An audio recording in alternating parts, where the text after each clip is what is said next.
Você tem clareza de quais ações podem guiar sua empresa rumo ao crescimento e à perenidade que você deseja? A M Prado Governança Corporativa prepara a sua organização.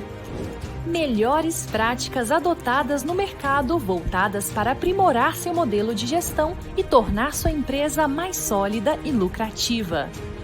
Impulsione o valor do seu negócio e ganhe credibilidade com o apoio de consultores seniores com mais de 90 projetos entregues. Nas empresas familiares, a governança torna-se imprescindível diante dos cenários de desavenças e de instabilidade, pois equilibra o crescimento da família com o suporte do crescimento do próprio negócio. Para isto, uma série de ações são implementadas de acordo com cada realidade, incluindo aí o planejamento patrimonial e sucessório. Venha conhecer as soluções da M Prado Governança, personalizadas e adequadas ao seu negócio. Olá, meus amigos, minhas amigas do site Notícias Agrícolas e da M Prado. Estamos aqui ao vivo nessa quinta-feira de muito calor para mais um programa Líderes do Agro. O nosso programa tem como propósito maior trazer aqui grandes líderes do agronegócio brasileiro para que eles possam compartilhar conosco as suas experiências, vivências, a sua forma de administrar os seus negócios, para que todas essas informações e conteúdos inspirem você, empreendedor, você, empresário rural, você, executivo de diferentes empresas do agro brasileiro, para que a gente possa impulsionar o desenvolvimento, o aperfeiçoamento administrativo e, com isso, ajudar o nosso Brasil a ser cada vez mais eficiente e competitivo. E hoje temos o privilégio e a honra de receber aqui o amigo Nelson Pérez Júnior, grande amigo, um empresário rural de destaque, muito bem sucedido, e também ele preside a Comissão de Cana-de-Açúcar da CNA, comissão essa que está ligada à diretoria técnica, à diretoria de tecnologia e desenvolvimento da nossa Confederação Nacional da Agricultura. O Nelson tem como atividade empresarial a cana-de-açúcar, na região de Penápolis, e ele é morador de Rio Preto, São Paulo. Nelson, seja bem-vindo, um prazer te receber aqui hoje no programa. Obrigado, Marcelo. Eu fico lisonjeado com o convite de estar inserido nesse seleto grupo que você maravilhosamente coordena toda quinta-feira. Fico muito agradecido e espero contribuir com as informações que você tanto gosta de ouvir, meu amigo. Tamo lá, tamo junto. Vamos lá. O Nelson, primeiramente, eu queria falar um pouquinho desse momento duro que nós estamos vivenciando. Por exemplo, eu saí agora um pouco aqui, fui ali na porta do escritório, está aqui quase 40 graus, um calor imenso, né? Na sua fazenda, como que os canaviais estão convivendo com essa alta temperatura?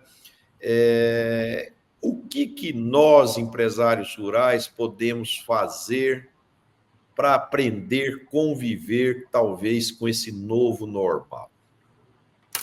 Boa pergunta, Marcelo. Na realidade, se você souber a resposta,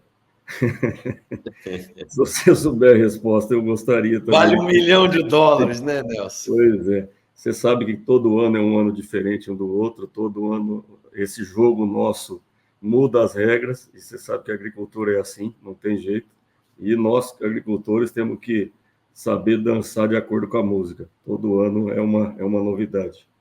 E isso não é segredo para ninguém.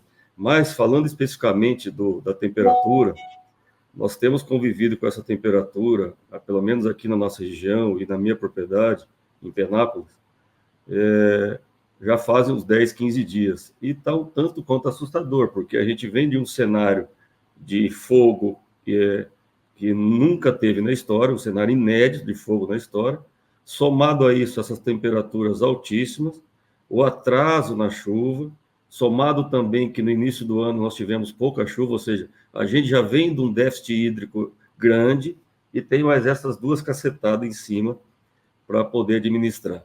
Então, é uma situação totalmente incomum, nova para nós produtores, e a tomada de decisão está muito difícil, porque nós estamos esperando esse início do período da chuva para ver o tamanho de fato que foi o estrago. Quais os canaviais que vão conseguir brotar depois de fogo, depois dessa seca? Quais os canaviais que vão conseguir sobreviver a tudo isso? Para a gente saber qual vai ser o tamanho do prejuízo que nós vamos ter, não nessa safra que já está meio computado, mas na safra que vem. Essa é uma pergunta. Se você tiver a resposta, por favor, manda no meu WhatsApp. Você comentou comigo que grande parte da sua área de cana, que é quase 1.000 hectares aí, foi queimado, e você teve que fazer uma colheita muito acelerada, né, para aproveitar, e conseguiu, graças ao esforço seu, do seu time, dos seus parceiros aí, conseguiu colher, levar a cana para a usina e tal. Agora, a grande questão que fica agora, né, Nelson, é a qualidade da rebrota, né? Porque, para quem está nos assistindo, que às vezes não tem tanta familiaridade com a cana a gente planta num determinado ano para ter 5, 6, 7 safras, né? Com aquele mesmo plantio, porque ela rebrota, né? E com esse fogo que já agrediu muito a lavoura e agora essas altas temperaturas, a grande incógnita é como ficará essa rebrota e como será o estande que o canavial vai ter para alcançar uma boa produtividade para o ano seguinte. Né? Viu, Marcelo? Essas suas colocações são fundamentais. Se a gente for discutir todos os pontos nesse breve relato que você deu, eu acho que nós precisaríamos desse programa seu aqui ter umas 10 horas de duração. Acho que 1 hora só, 50 minutos, vai ser muito pouco, porque depois desse breve comentário que você deu, essa historinha que você contou, apareceu tantas interrogações na minha cabeça e tantas... Não, mas você fica à vontade, pode falar os caminhos a ser seguido, que é complicado. Por exemplo, isso que você acabou de colocar, a gente pode usar até de prova para os produtores rurais que cultivam cana-de-açúcar se defenderem em relação a essa acusação que nós estamos tendo em relação a fogo. Porque antigamente queimava-se cana, era uma prática comum, a colheita estava preparada para isso, você tinha corte manual, você tinha todo um cultivo, toda os aceros, né, Nelson? Os aceros, você tinha toda uma estrutura voltada para conviver com aquele fogo, que era uma coisa necessária, era uma prática que se utilizava no passado. A partir do momento que isso foi abolido, todos os manejos, todos os serviços relacionados a essa cultura foram totalmente remodelados e reinventados. Então, hoje, a existência de fogo numa propriedade rural, por mais que a maioria da sociedade que não entende o que é hoje uma agricultura de alta tecnologia, que é a coisa da agricultura da cana-de-açúcar, é difícil a pessoa entender que hoje o fogo é muito prejudicial para a agricultura da cana. A primeira vez que nós colhemos mecanizado e devolvemos para o solo aquela quantidade de palha que na cana é muito significativa, essa palha ela demora de 3 a 4 anos para se degradar e voltar de novo para o solo, na forma de potássio, na forma de matéria orgânica. Então, a gente passa um período aí de 3, 4 anos convivendo não com os benefícios da palha, alguns só, mas com muitas coisas ruins que a palha traz, que é o aumento de praga e tudo mais. A partir do 4º ano, ou do 3º ao 4º ano, você começa a ter retorno dessa matéria orgânica que foi depositada lá atrás. Bom, aí vem o fogo, tá? Queima essa palha toda, você reseta todo esse processo e começa do zero. Então, o prejuízo para o produtor rural, pensando num solo rico, estruturado, que é o que ele almeja e o que ele enxerga com essa colheita mecanizada, vai por água abaixo. Então, só isso já explica para o pessoal que é muito ruim um fogo na propriedade. E o produtor de cana hoje, ele não está preparado e nem quer de jeito nenhum que o seu canavial pegue fogo, tá? Então, olha só o tanto de frentes que você me abriu quando você deu esse breve relato. Então, o que mais que eu posso dizer em relação a isso? Hoje, nós não temos mais cortador de cana, nós não temos mais mão de obra, hoje é tudo máquina. As máquinas não são preparadas para colher cana queimada. Ela precisa da palha para poder fazer com que a cana percorra todo o trajeto dentro da colhedora e tenha uma eficiência de colheita significativa. Então, é mais um prejuízo a gente ter esse fogo na palha da cana-de-açúcar. O Nelson, há uns 4 anos atrás, 5 anos atrás, eu fui convidado para fazer uma palestra num evento de cana-de-açúcar em Ribeirão Preto. E, naquele momento, a soja estava com preço muito alto e ela estava, de uma certa forma, competindo com a cana-de-açúcar por espaço e, de uma certa forma, vencendo essa guerra, né? E eu tinha que, naquele momento, fazer uma provocação para o pessoal da cana para que eles reagissem, né? Muitas vezes a gente não tem as respostas, mas a gente tem as perguntas que possam tocar no coração das pessoas para fazer com que elas reajam, mudem e encontrem caminhos, né? E, na época, eu me lembro que eu peguei um gráfico de evolução da produtividade da soja e essa produtividade tinha um índice de evolução muito alto, muito significativo, né? E da cana, tinha o gráfico, quando você pegava os últimos 10 anos de evolução de produtividade, uma evolução muito pequena, né? Coisas de 1%, 2%, coisas assim, mínima. E, na sua visão, eu sei que esse quadro hoje mudou, esse quadro hoje já é diferente, porque o preço da soja também caiu e tal. Agora, na sua percepção, por que nos últimos 10 anos ou 20 anos a produtividade da cana não subiu tanto quanto, por exemplo, a da soja? Está faltando investimento, está faltando algum tipo de política pública, está faltando mais empresas de melhoramento genético para cana-de-açúcar. O que falta, na sua visão, para que a cana avance mais rapidamente com a produtividade?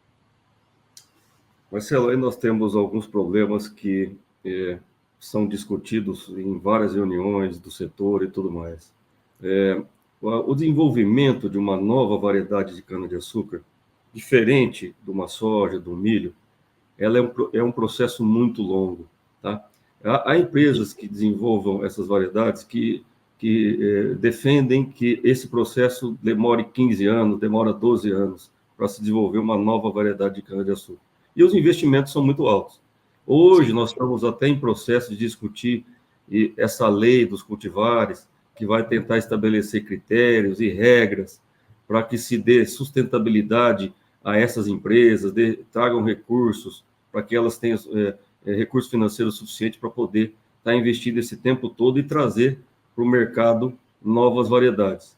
É lógico que existem discussões dos dois lados, porque tem que ser um processo ganha-ganha, tá? Então, o produtor ele está disposto a pagar uma certa quantidade a nível de royalties, assim como é a soja, para que se tenha novas variedades. Em contrapartida, o produtor também quer que, a partir do momento que ele seja obrigado a fazer isso, que ele tenha respaldo técnico e realmente tenha variedades que entregue e justifique o pagamento desses royalties. Então, nós estamos, nesse momento, nessa queda de braço, tentando equacionar esse problema. Eu acredito que isso vai evoluir com as discussões que vêm sendo tratadas, mas nós temos esse problema na cana, tá? Isso é um ponto, tá? Então, ou seja, temos um problema quanto ao desenvolvimento de novas variedades. Precisa ser regulamentado isso de uma forma bem clara para todos os players do processo. Isso é um ponto. O outro ponto você destacou bem. Nos últimos 10 anos, é que nós estamos vivendo, principalmente no estado de São Paulo, com a realidade da colheita mecanizada, tá? Então, se a gente pegar 10, 15 anos atrás, a gente ainda tinha cana cortada no fogo, a realidade era outra, as variedades estavam mais preparadas para isso. Aí, de repente, veio a proibição da queima da palha, veio o maquinário, são máquinas pesadas, são máquinas que compactam o solo, você tem todo um estudo e um controle de tráfego para tentar evitar uma compactação, você tem toda uma necessidade de ter variedades adaptadas a essa nova realidade. Então, se a gente somar essas duas coisas que eu acabei de dizer, talvez explique um pouco por que a cana deu uma travada a nível de crescimento, de produtividade por hectare, diferente da soja, tá? Diferente da soja. Então, isso é muito complicado, porque nós ainda estamos nesse período de transição.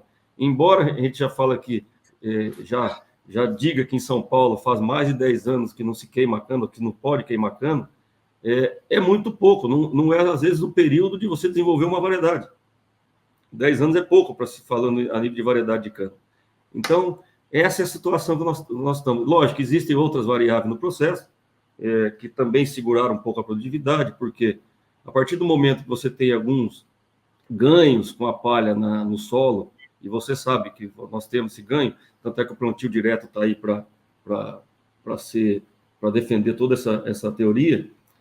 No caso da cana, nós não tínhamos a quantidade de pragas e insetos e bactérias que atacam a cana hoje, quando a gente queimava a cana. Quando a gente queimava, o solo era esterilizado. Então, nós não tínhamos a convivência com esses micro-organismos, que hoje é uma realidade.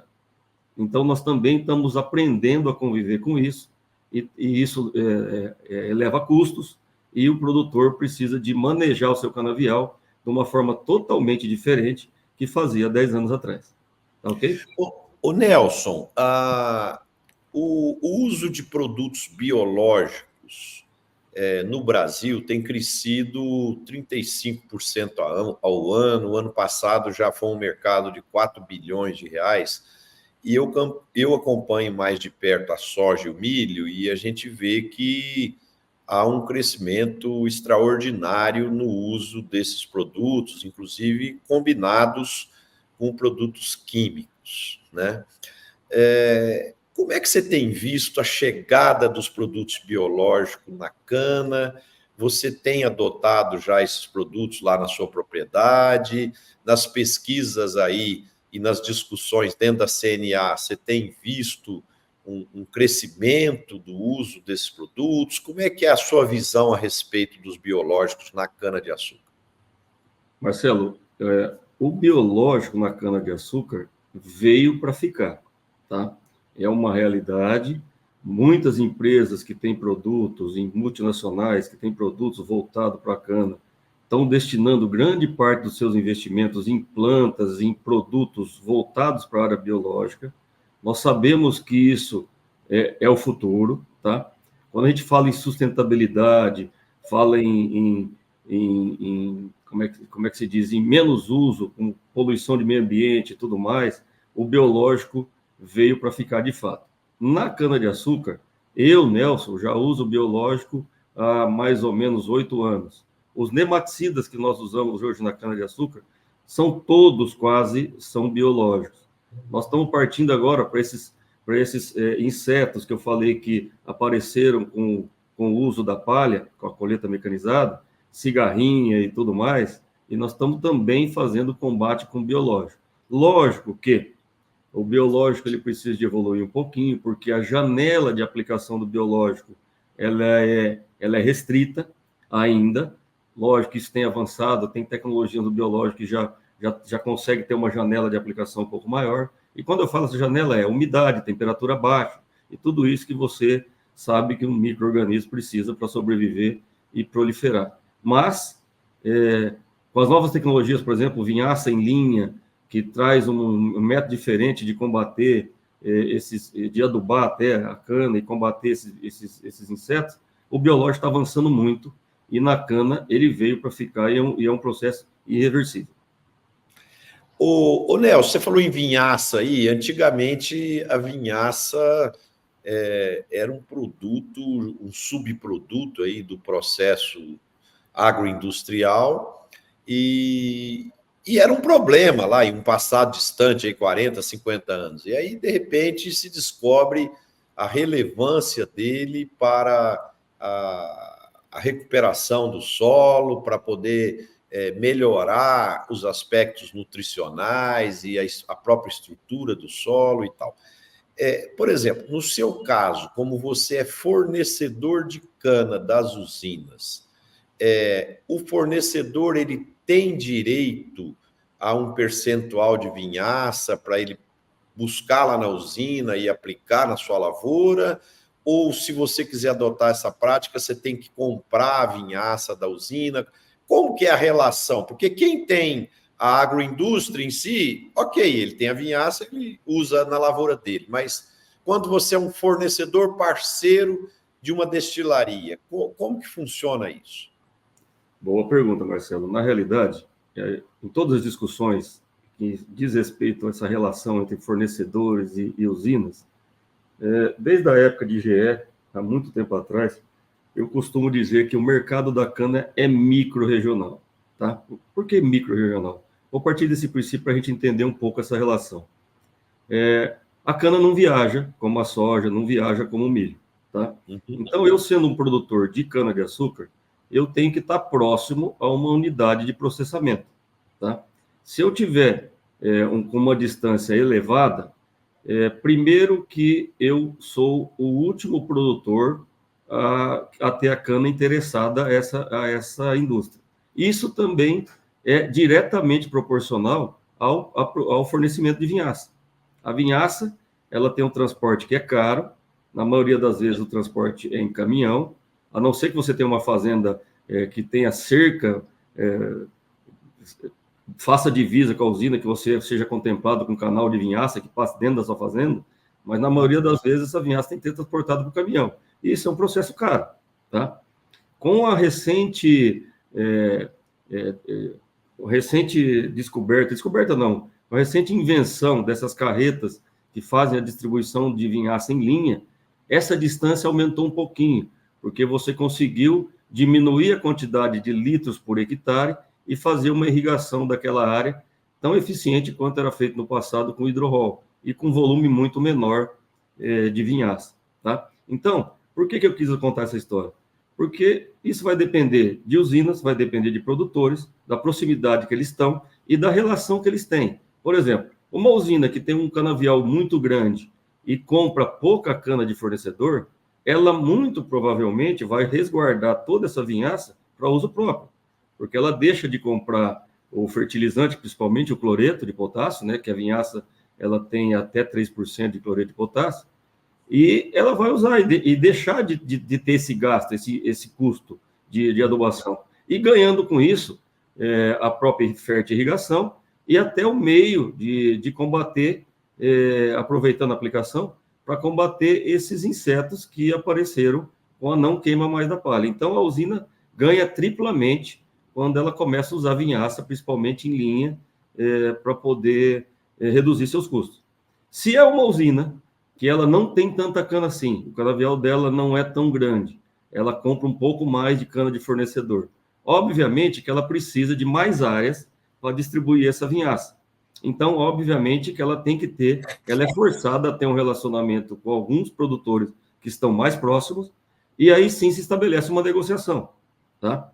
No meu caso, eu tenho as duas coisas. Eu tenho fazendas que estão longe das usinas, que não tem a possibilidade de uma negociação com vinhaça, e mesmo que tivesse, ficaria muito caro o transporte, e tenho propriedades que estão perto da usina.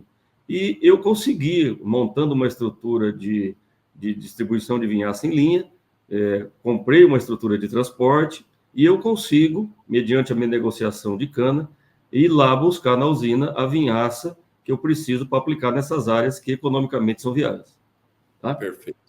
E esse volume de vinhaça, Nelson, ele chega a umidificar ali a touceira da cana ali de tal modo que ajuda na germinação, na rebrota da cana, ou não? É só na questão da fertilização orgânica mesmo?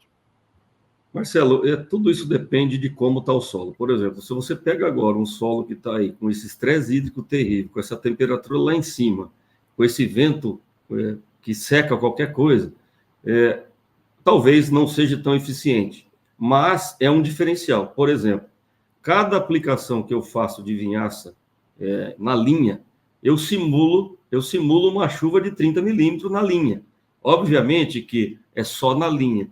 A terra ao lado, ela continua seca. E um pouco dessa vinhaça, obviamente, que ela acaba sendo absorvida pelo terreno que está ao lado. Então, não seria como você ter uma chuva de 30 milímetros na área como um todo, tá? Mas acaba sendo diferencial, porque no meu caso, como minha área não é tão grande e esse equipamento tem um rendimento muito bom, eu consigo fazer toda a safra praticamente 2 aplicações de vinhaça por hectare, o que significaria mais ou menos 2 chuvas de 30 milímetros que os demais produtores ou quem não tem essa estrutura não teria. Então, você acaba largando um pouco na frente, numa rebrota, como é que eu vou dizer, um pulmão um pouquinho maior naquele canavial que você está jogando a vinhaça. Opa, voltou. Queria pedir desculpa para o nosso público aí com essas falhas técnicas. É impressionante, né? Eu estou em Uberlândia, você em Rio Preto, 2 cidades grandes, nos 2 estados mais desenvolvidos do Brasil, e a gente não tem uma internet ainda confiável. Imagina quem quer fazer agricultura 5.0 aí, precisa da conexão na fazenda, né, Nelson? É impressionante. Mas eu estava te perguntando, Nelson, o seguinte: quando os Estados Unidos começou a fazer o álcool do milho, o etanol de milho, uma história aí de 40 anos atrás, 50 anos atrás, a gente falava que isso nunca seria competitivo, porque o álcool da cana é muito mais produtivo, eficiente e tal. Os tempos passaram, as tecnologias evoluíram, e hoje a gente vê um grande crescimento aí de plantas de etanol de milho, e já bastante competitivas, até porque o DDG também, que é o subproduto, é uma fonte proteica muito rica aí para confinamento de gado, para outras atividades de produção animal e etc. Na sua visão, esse desenvolvimento e essa evolução de várias plantas de etanol de milho no Brasil, isso ajuda a competitividade do etanol de cana ou se torna um competidor? Vamos lá, Marcelo. Só fazendo um parênteses, o DDG, além de ser altamente proteico, ele tem uma palatabilidade incrível, ou seja, o animal adora o sabor disso aí. E se tornou realmente uma fonte de proteína muito boa, que vai fazer o Brasil, inclusive, ser um dos maiores fornecedores de proteína num custo mais barato, vamos dizer assim. Bom, voltando à sua pergunta, é o seguinte: com a aprovação agora do combustível do futuro aí, que vai ser, inclusive, vai ter assinatura na próxima segunda-feira, na próxima terça-feira, dia 8, em Brasília, vai ser um evento para que e todos estão convidados, o ministro de Minas e Energia está convidando todo o setor envolvido para essa assinatura, vai ser um evento bem grandioso em Brasília. Isso traz algumas garantias, algumas seguranças para a produção de etanol. Então, se a gente pensar que nós podemos estar elevando a mistura aí para 30%, para 35%, visando um combustível menos poluente, uma fonte mais sustentável, que é coisa do etanol, essa ideia do etanol de milho junto com o etanol de cana passa a ser uma coisa muito positiva. Por quê? Hoje, um consumidor, ou seja, um consumidor de etanol, que no futuro próximo tome a decisão se isso de fato acontecer, e a gente espera que sim, de você ter carros movidos a etanol puro e até híbridos, vamos dizer assim, isso traz uma segurança muito maior para aquele consumidor. Por quê? Ele não tem mais só na cana a fonte de etanol, ou seja, ele não fica mais refém do mercado de açúcar, que quando o mercado de açúcar está bom, as usinas partem todo para a parte açucareira e deixa o etanol de lado. Você tem outra fonte de etanol, que é o próprio etanol de milho. Então, isso traz uma credibilidade maior no fornecimento de etanol nas bombas. Isso é muito bom para o mercado de etanol. E eu acredito que isso a gente só venha a crescer cada vez mais essa cadeia. Porque o etanol, do nosso ponto de vista, eu sou até suspeito para falar disso, o etanol é o futuro, é o combustível do futuro, tá aí. Ele pode virar até o petróleo do futuro. E se isso realmente acontecer, e nós esperamos que sim, eu estou até falando várias vezes isso, porque o consumo de combustível no Brasil e no mundo, comparado com a nossa produção de etanol hoje, de cana e de milho, é muito superior. Nós temos que multiplicar nossa produção de etanol aí 3, 4 vezes para atender uma pequena parcela dessa demanda que está por vir. Então, isso sem falar em combustível de aviação, sem falar em combustível de navio, se a gente for falar do SAF, imagina o quanto de etanol vai ser necessário produzir.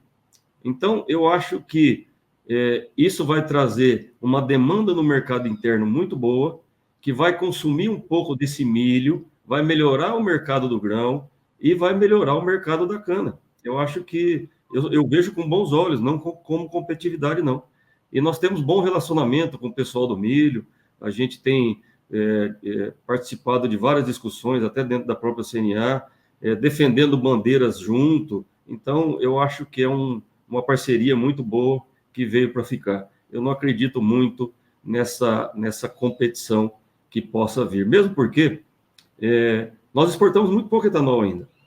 A exportação de etanol do Brasil é praticamente ridícula, tá? Então, tem muito campo a ser aberto e tem muito mercado lá fora, e a gente pode produzir etanol que, se Deus quiser, vai ser o tanto que produzir ainda vai ser insuficiente.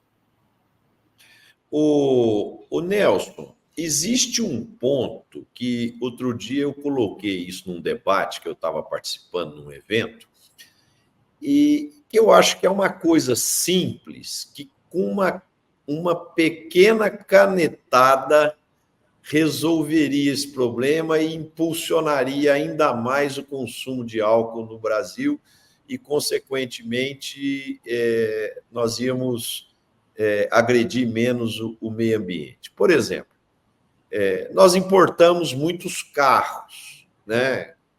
Carros, por exemplo, da Porsche, da Mercedes, da BMW, e várias outras marcas chinesas, coreanas, japonesas, etc. Só que os carros que a gente importa, eu acredito que 90% deles, ou eles são a gasolina, ou eles são híbridos, gasolina mais elétrico. Se o governo brasileiro estabelecesse uma norma que para importar carro, o carro teria que vir já flex, e isso é uma tecnologia que todas essas empresas que eu citei dominam, você não acha que isso potencializaria ainda mais o consumo de álcool? Porque, por exemplo, uma pessoa que compra uma BMW, uma Mercedes, uma Porsche, um Audi, ele não tem a opção de abastecer álcool. E se houvesse essa obrigatoriedade do carro vir flex, o proprietário desse automóvel teria a opção de abastecer sempre a álcool. Você não acha que faz sentido isso? Marcelo, se a gente olhar para o... Eu não entendo muito desse mercado, tá? Mas eu vou fazer uma suposição. Mas se a gente olhar para o mercado de automóvel, nós vamos perceber que o volume de carros dessas marcas que você acabou de comentar, perante uma frota nacional, não é muito significante, tá? São carros de alto padrão, são carros muito caros. Então, não é uma coisa assim que vá dar um reflexo tão grande no consumo de etanol. Mesmo porque, com essa lei nova agora do combustível do futuro, a gente vai estar elevando a mistura para 30%. Ou seja, Sim. mesmo esses carros movidos puramente a gasolina, sem querer, eles estão consumindo 30% de etanol. Indiretamente o alcanidro, né, que vai estar misturado com gasolina. Exatamente. Então, ou seja, essa preocupação está meio que mitigada, tá? Não tem tanto problema. Agora, e tem um outro viés também que a gente tem que estar atentado, e eu volto a dizer, eu não sou muito desse mercado, mas a gente começa a ler sobre isso porque o nosso futuro é etanol e a gente se envolve nisso todo dia, participa de reuniões e tudo mais, é que essas montadoras de alto padrão, elas são, na grande maioria, europeias, tá? E lá na Europa, o viés é elétrico. Eles estão querendo, de todo jeito, não por uma questão de sustentabilidade, que isso a gente sabe que é para inglês ver, tá? Eles estão querendo colocar o elétrico porque é a única saída que eles têm para tentar resolver o problema de mobilidade que eles têm, que é um problema muito sério. Eles produzem combustível fóssil, tem que importar. Com essas guerras, com essas confusão toda, eu resolvi entrar deixar a internet e entrar com o celular, que acho que ficou melhor. Tá me ouvindo bem? Estou te ouvindo bem. Então vamos lá, partir para E o aqui a celular gente ali. vê como é difícil, imagina essas máquinas que têm internet no campo, usar aí toda a tecnologia. Você está aí em Rio Preto e eu aqui em Uberlândia, a internet caindo, né? Duas cidades grandes, Vamos né? lá, vamos partir para outra agora. Vamos em frente. Mas o Nelson, eu tinha te perguntado o seguinte: quando você faz o uso da irrigação com vinhaça, quantos por cento do cloreto de potássio você economiza na cobertura? Ó, no meu caso, Marcelo, como eu consigo ter disponibilidade de vinhaça para 2 aplicações por hectare e praticamente eu faço 60 mil litros por hectare, eu consigo suprir 100% a minha necessidade de cloreto com o uso da vinhaça. Que Eu bacana. fico, eu fico deficiente em nitrogênio e, às vezes, um cheirinho de fósforo, que a gente tem que dar uma enriquecida na vinhaça para suprir isso. Mas em relação a potássio, eu consigo 100%. Obviamente, não são todos os produtores que têm acesso a isso, que têm propriedade próxima às usinas e usinas que têm disponibilidade de fornecimento de vinhaça. É uma coisa bem restrita, mas quem tem que estar atento e poder usar o máximo que puder. Perfeito. O Nelson, a gente sabe que a cana oscila aí entre 4 cortes e 8 cortes aí, 8 mais raro, né? Mas o normal é entre 4 e 5 cortes. E aí é necessário uma reforma do canavial e muitas vezes o produtor de cana ele tem algumas opções, entre elas fazer uma safra de soja precoce ou de amendoim. Na sua visão, como é que funciona aí essa rotação com soja ou com amendoim e quais as vantagens de usar a leguminosa nessa rotação e como que isso potencializa a recuperação do solo e a maior produtividade da cana ou a maior rentabilidade do empresário rural que faz isso? Marcelo, eu acho que você, sabendo do meu histórico, me fez essa pergunta e eu sou obrigado a estender um pouco a resposta. Não, pode ficar à vontade, pode ficar à Vamos lá. vontade. Pode ficar à vontade. Eu sou suspeito para falar disso, tá? Eu planto cana desde 1999 e eu comecei a ter reforma em canavial por volta de 2002, 2003, 2004, dependendo do talhão e o tamanho desse talhão. Então, desde essa época, eu já implementava a cultura da soja eh, pós-cana, ou seja, interrompesse o ciclo da cana, eu entrava com soja. Fui chamado de louco, fui chamado de doido, porque nessa época, aqui no interior de São Paulo, nós não tínhamos variedade de soja adaptada à região, nem ao nosso clima.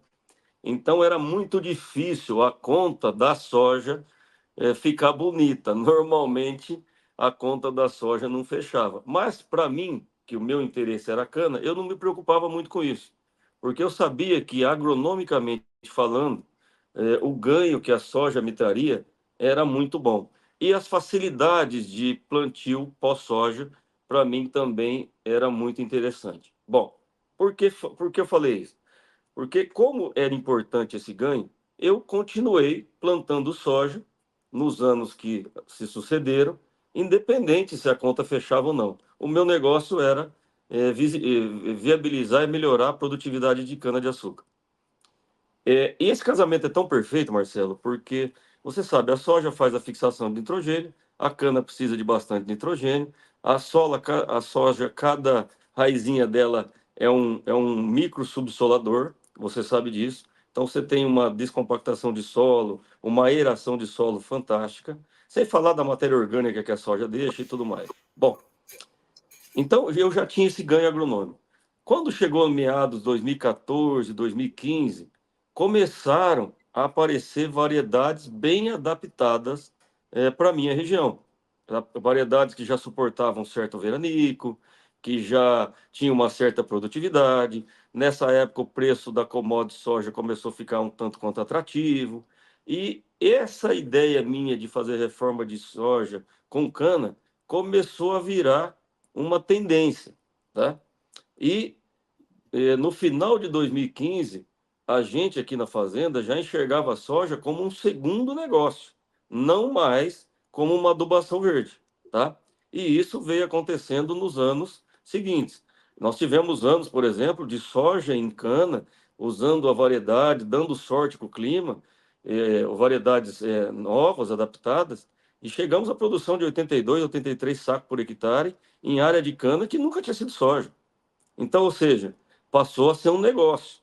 Nós chegamos a vender na época da pandemia soja 195, R$ 200 o saco. Você sabe disso. Então, e nessa época, inclusive, até se questionou, falou, puxa vida, a soja está desbancando a cana. Foi o começo da sua conversa. Lógico que é, esse mercado da soja ele oscila muito, a gente sabe, e hoje nós estamos passando por uma baixa terrível, mas, independente disso, eu volto nos meus meados lá de 2004, 2005, que se minha cana não brotar com fogo e com a seca e eu for perder essa soqueira, eu sou obrigado, não, eu vou plantar soja independente se eu vou ganhar dinheiro com a soja ou não. Eu vou plantar soja para melhorar minha terra, pensando no próximo ciclo de cana. Ok? Perfeito. O Nelson, vamos falar um pouquinho agora de história. Há 50 anos atrás, a gente tinha o setor sucroalcooleiro dominado por famílias tradicionais nas diferentes regiões de São Paulo, Minas Gerais e um pedacinho de Goiás, eu diria, alguma coisinha também no norte do Paraná e tal.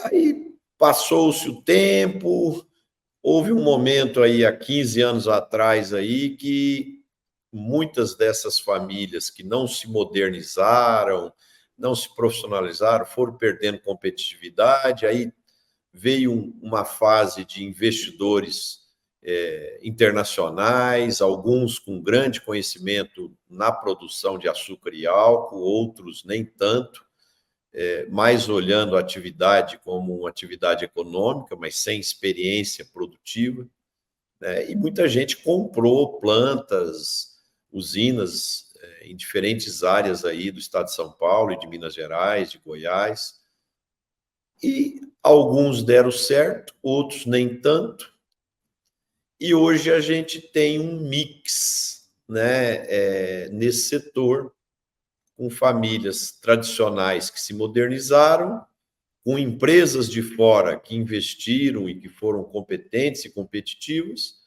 e com alguns agricultores locais e regionais que entraram nesse setor e conseguem ser também eficientes e tal.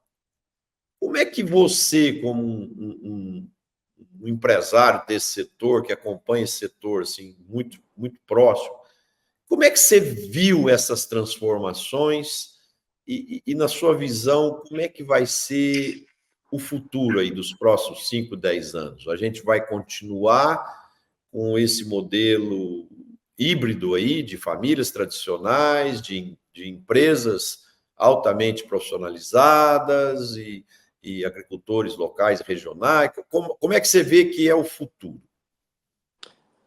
Marcelo, é uma pergunta é, De quase US$ 1 igual, milhão também, Nelson? quase igual como vai estar o dólar daqui 3 anos, entendeu? É mais ou menos parecido com isso. Você prometeu para mim que você não ia fazer nenhuma pegadinha, mas você acabou de fazer uma pegadona, tá? Não, Ah, mas você é inteligente, essa aí você sai de letra. na realidade é o seguinte, de fato, esse mercado era um mercado que no passado era regido por famílias, essas usinas pertenciam a grupos familiares e existia um relacionamento entre produtor e dono de usina, assim como um amigo que vai na casa do outro fazer churrasco, tomar cerveja, então esse relacionamento existia. A partir do momento que essas empresas foram se profissionalizando, foram aparecendo os tão famosos CEOs, e você Uhum. sabe muito bem disso que eu estou falando. O CEO, ele enxerga número, ele enxerga resultado, e muitas das vezes essa parte de relacionamento que existia fica perdido, tá? Então, talvez isso explique um pouco esse mix de produção de empresas que nós temos, aquelas que deram certo, a que não deu, aquele que realmente tinha expertise do assunto, o grupo internacional que veio, ou com investimento e conseguiu tocar o negócio, aquelas famílias que conseguiram sobreviver mediante a pressão desses investimentos externos todos que aconteceram. Então, existe hoje essas duas coisas, você tem razão. Agora, como vai ser o futuro disso? Vai passar muito por o quanto vai diminuir o peso da mala, tá?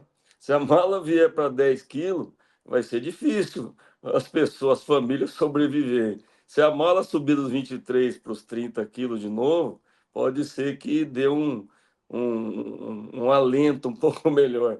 E eu acho que você tem a obrigação depois de explicar para o pessoal o que é essa história de mala. Eu acho que é importante você dar essa explicação. Mas, na realidade, só aproveitando um gancho que o Marcelo, no evento Top Farms, comentou sobre o novo patamar de preço de soja e fez uma analogia com quando a gente viajava para o exterior antigamente com uma mala de 32 quilos e hoje a realidade é 23. E foi muito legal, foi muito aplaudido nisso, foi um exemplo que marcou o evento. E o evento, Marcelo, por sinal, muito bom, um evento maravilhoso. E eu venho aqui ao vivo parabenizar você por aquilo, a toda a equipe. E eu sou figurinha carimbada, pode me chamar que eu vou, tá? Então eu volto a pergunta para você, você explica agora para o pessoal a história da mala. Não, não, só para então explicar, é porque nós vivemos, né, Nelson, na soja, um ciclo de muita abundância aí durante a pandemia e o início da guerra do leste europeu, com soja 180, US$ 200, e isso, de uma certa forma, eu estava dizendo que a abundância ela traz um pouco de acomodação e um certo nível de ineficiência de gestão, de controle de custos, despesas, né? E que agora nós voltamos para o preço da soja para níveis históricos e que nós temos que reaprender a sermos competitivos, a sermos eficientes e felizes com soja de 120, R$ 130, que é o que sempre foi, né? E aí eu dei o exemplo da mala, né? Eu estava falando para o público que antigamente a gente podia ir para o exterior com uma malona gigante de 32 quilos e a gente punha lá 3, 4 sapatos, 3, 4 paletós e tal, né? E aquela mala ia bufando lá, né? Deixava um espacinho para trazer algumas bugigangas. Exato. E aí, num dado momento, os sindicatos começaram a pressionar as companhias aéreas, porque aquela mala muito pesada estava trazendo problemas na coluna dos carregadores e tal. E aí foi feito um novo pacto de 23 quilos, né, para os voos internacionais. E nós, cidadãos, tivemos que nos readequar, né, a essa nova realidade. Então a gente começou a ter que planejar a mala, né? Ou seja, poxa, eu vou com um paletó só no corpo, boto na mala, eu posso usar uma calça jeans a cada 2, 3 dias, eu posso ir só com um sapato no pé e um tênis na mala. Ou seja, com um pouquinho de sacrifício e planejamento, a gente continua indo para o exterior do mesmo jeito e feliz do mesmo jeito, né? E eu estava, através dessa analogia, tentando passar um certo nível de esperança e motivação e adaptação e resiliência para o público da soja, porque nós vamos ter que encarar essa nova realidade, sermos competitivos, né, e sermos felizes nesse novo momento. Mas, e aí vale um comentário, Marcelo, que com esse novo patamar de preço, com essa nova realidade, essa condição climática que está por vir, esse risco de não ter a safrinha no milho, que atrasando o plantio da soja, vale uma brincadeira que a gente comenta, e que eu acho que eu já comentei com você, o CTC do produtor vai diminuir, né? Aí todo mundo fala, mas o que é CTC, pô? CTC é capacidade de troca catiônica do solo, os agrônomos vão para esse lado. Não, não, não, gente. CTC é a capacidade de troca de caminhonete. Ela vai diminuir bastante com esse novo patamar de preço que nós temos aí, né? nós vamos É voltar uma tudo para as brincadeira, desculpa. caminhonetes pequenas, né, Nelson? Desculpa, uma brincadeira, mas vale a pena dar uma descontraída. Vamos lá. Ô, Nelson, apesar dos imprevistos que tivemos aqui com a internet, o tempo passou rápido aqui, cara, e já estamos aqui caminhando para o final do nosso bate-papo. E eu não gosto de encerrar sem antes conhecer um pouco mais do lado humano do meu entrevistado, né? Então, eu queria saber, quando chega nos finais de semana, que você quer esquecer um pouquinho dos problemas da cultura da cana, da fazenda, com o que você gosta de se divertir, o que é seu hobby, tem algum esporte, como é que é? Marcelo, isso variou de acordo com os anos, tá? No passado, no passado, quando éramos mais novos, vamos dizer assim, eu Uhum. gostava muito de jogar um tênis final de semana, ir para a beira do rio dar uma pescada, ou mesmo se tivesse oportunidade até de dar uma esquiada, que eu gostava muito. Então, esse era o meu hobby. Com o passar do tempo, chegou a molecada, chegou a família. Às vezes, o final de semana, a gente passa um pouco batido, porque você sabe que fazenda não tem feriado nem final de semana, né? Mas quando tem o Exato. tempo, hoje o hobby nosso mudou um pouquinho. Eu gosto muito de visitar os amigos, de viajar com os amigos. Graças a Deus já tivemos o prazer de fazer isso junto. E esse é o meu hobby hoje, é cultivar as amizades, porque a gente leva, é o que a gente leva da vida, esses relacionamentos com os amigos, os verdadeiros amigos. E a gente aprende muito com eles. É o que Com eu gosto de certeza. fazer hoje. Com certeza, Nelson. Com certeza, o que a gente leva da vida são os momentos especiais que a gente passa, né? As risadas que a gente dá e as alegrias que a gente tem, né? Amigo, foi um prazer enorme te receber aqui. Acho que foi um papo muito gostoso, muito bacana. Espero que os nossos internautas que nos assistiram aí nos perdoem aí a questão da queda da internet e que eles gostem, tiveram prazer em ouvir esse papo. Quem gostou, compartilhe aí com seus amigos, com seus familiares, para a gente poder promover cada vez mais esses grandes líderes do agro que passam por aqui. E para a gente fechar, Nelson, qual a mensagem final que você quer deixar para o nosso público? Na realidade, nós não tocamos nesse assunto dessa mensagem final que eu vou deixar, mas eu acho que é importante a gente deixar uma provocação, viu, Marcelo? Sim. Nós, produtores, principalmente pequenos, médios produtores, sempre fomos bem eficientes da porteira para dentro no que diz respeito à produtividade, a plantio, a tudo mais. De uns tempos para cá, o sucesso desse produtor está muito linkado à sua capacidade de fazer gestão. Isso é uma coisa que você defende muito, que eu tenho acompanhado, e eu acho que você está corretíssimo nisso. Então, o produtor, ele tem que produzir, ele tem que ter know-how, ele tem que ter capacidades, mas, ao mesmo tempo, ele tem que se preocupar com a gestão de todos os recursos que rodeiam a sua propriedade, sejam financeiros, sejam de insumos, seja qualquer outro tipo de recurso, seja humanos, que é importante, hoje é muito importante isso, então isso é muito importante. E aí vem um outro nível que atualmente é muito comum, e aí é que cabe todas as instituições, é por isso que eu faço parte de uma CNA da vida, tá? E as instituições todas estão muito presentes hoje, que é a defesa do agro como um todo, tá? E eu falo isso com ataques internacionais e ataques internos, de fogo amigo, tá? Que é o Sim, grande problema que nós temos hoje. Então, sim, as instituições são muito importantes nesse tipo de preocupação, que não adianta nada o produtor ser eficiente, não adianta nada o produtor ter gestão, se a gente não tiver políticas que façam o agro prosperar e ter continuidade. Então, aí sim. entra muito o papel das instituições, de todas elas, representação de classe, e é um trabalho que a gente faz meio que voluntariamente para poder ter condição dos nossos filhos continuarem na atividade, viu, Marcelo? Então, É esse é um verdade. recado que eu quero deixar. Qual que é o recado final? Pessoal, mesmo não gostando, nós temos que nos preocupar com as atividades políticas que rodeiam o nosso setor. Fica aí de exemplo o que a FPA tem feito nos últimos anos. Tá bom? Muito legal isso que você falou, Nelson, e quero reforçar esses 2 pontos aí que você citou.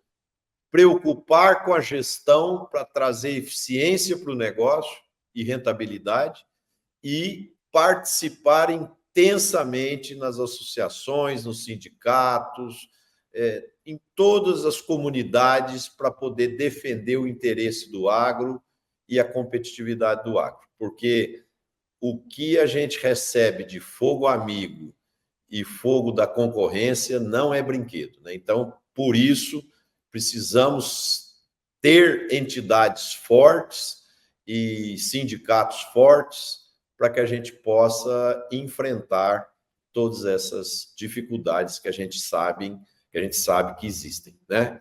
Mas, E Nelson, levando muito em obrigado consideração, aí. Marcelo, Pois só, não? só, último comentário em cima do que você disse, se é que eu posso, não sei, posso? Claro, claro. Então, bom. É, nós, quando assumimos em vários setores a primeira posição de produção mundial, você sabe que você é alvo de ataques de todo lado. Todo Sim, mundo quer derrubar o primeiro. Quando sim, você estava lá atrás, largando do boxe, ninguém se preocupava com você, não. Agora você sim. começou a assumir segundo lugar, terceiro lugar, primeiro lugar, você começa a virar o alvo dos ataques, né? Então nós temos que aprender a nos defender disso. Tá bom? E isso a gente vê claramente, Nelson. Por exemplo, ninguém fala de um jogador de futebol que joga na várzea de um time modesto, né? O pessoal gosta de falar do Messi, do Cristiano Ronaldo, do Neymar, do Vinícius Júnior, dos grandes expoentes do esporte, né? E no mundo dos negócios não é diferente. É o que você falou. Quando você ocupa posições de destaque, você vira vidraça, e a gente tem que estar preparado, porque o sucesso incomoda.